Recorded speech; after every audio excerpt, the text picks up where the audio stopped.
Kjo është një punim, është një përshtypje subjektive. Por edhe një analizë objektive rrethanëve, por është një përzimje një përshtypjeve subjektive në një qasje objektive të rrethanëve diskusit.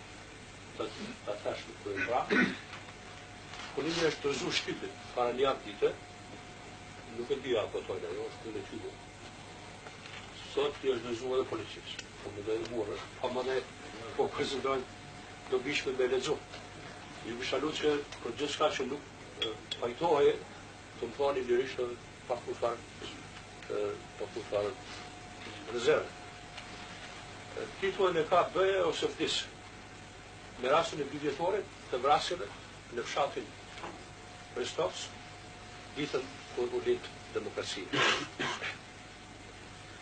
Të tëra gjeneratët i venin themelet e zartës, por kohra nuk thyeshin gjithmonë e as vazhdimisht.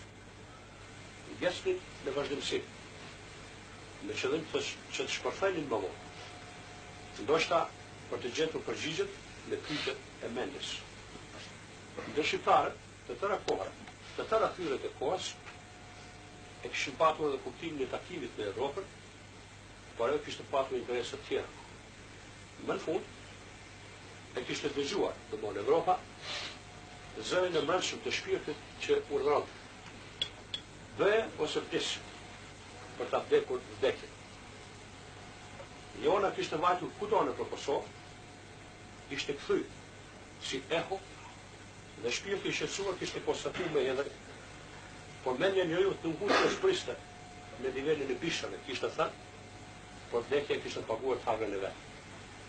Pastaj ishin bashkuar mendja, shpirti dhe vdekja dhe ishte lind demokracia për ta jeshuar Republikën. Në janar të vitit 1990, pikërisht me 27 janar, nga Krushe Madhe, fshat mbi kryqin e 3 rrugëve, që dërgojnë për Prizren, Gjakob dhe Rahovec. Diku në mëngjes, një grup djelmoshesh dhe burrash ishte nisë për Rahovec.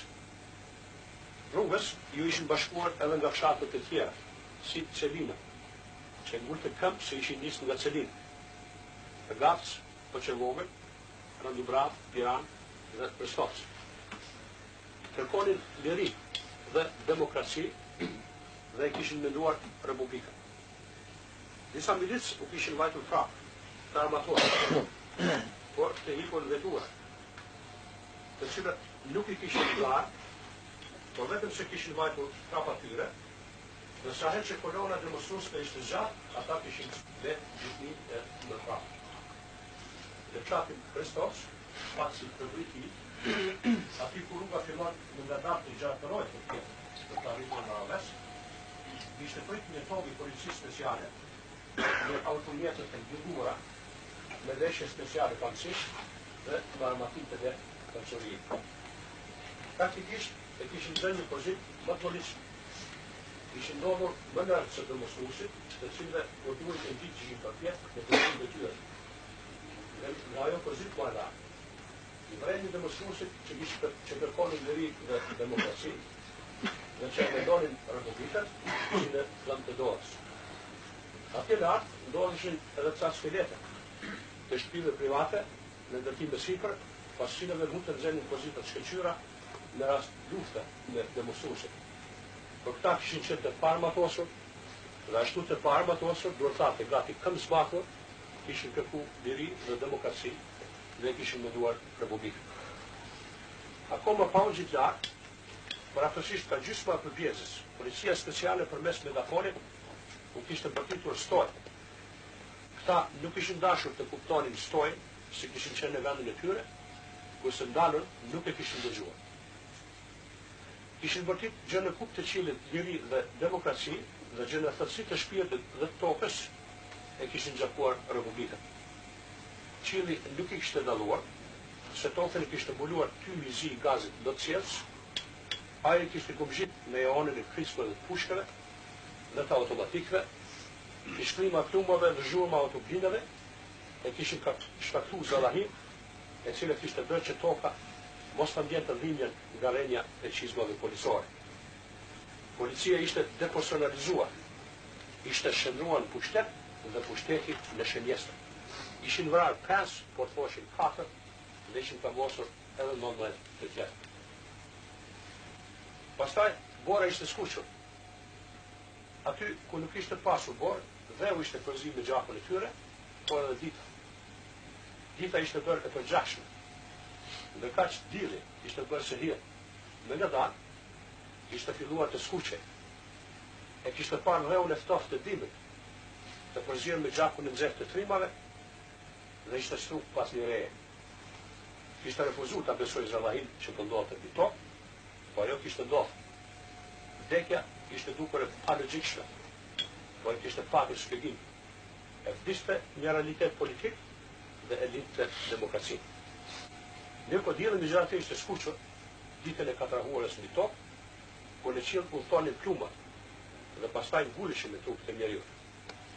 Mantra me thoshte ishte thënë Baku në një kohë dhe në një vend të lartë, që tani edhe vend dhe koha dukeshin njësoj të afërta. Bëhe ose vdes.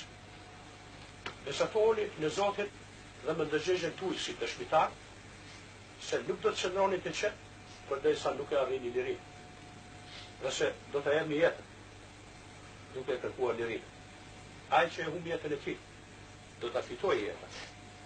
Ai që kërkon shpëtimin e jetës, do ta humbë atë. Liria nuk është për qyqarët dhe as për gjykatës. Mahatma Gandhi, është një citat. Ata në Bestoç, në fshatin Bestoç, të komunës Rahovec, e dhanë jetën për ta fituar ata. Nuk ishin dëgjuar ndonjëherë për Bakun, por njësoj e kishin kërkuar lirinë dhe demokracinë dhe e kishin gjakuar Republikën. Njësoj ishin vetë të pavdekshëm. Basta afrimi, vllau im që nuk ishte vrarë nga aksidenti. U vra Halili, djali Basës Malush, kushëriri ynë. I shikoja syzët e tij të trasha, syt dukshin të palevishëm pas atyre syzëve të trasha, po ishte shqetësuar me tëmet. Lena që ishte bërë ashtë të lëkuar nga brenda, rrinte si mumje, të palevishme. Diç më herët, në vitin 1984, në këtë mënyrë asaj, ja kishin kuptuar vrasin e djalit vllaut që kishte arritur vetë, se familja ishte shuar, dhe atë kishte konsideruar djalin katër shpresë për ripërthyrjen e familjes së saj, diku shumë atashme. Kishte qenë papar, e kishin vrarë në moshën 34 vjeçare, panen asnjë pasas pas vete dhe kjo e kishte thret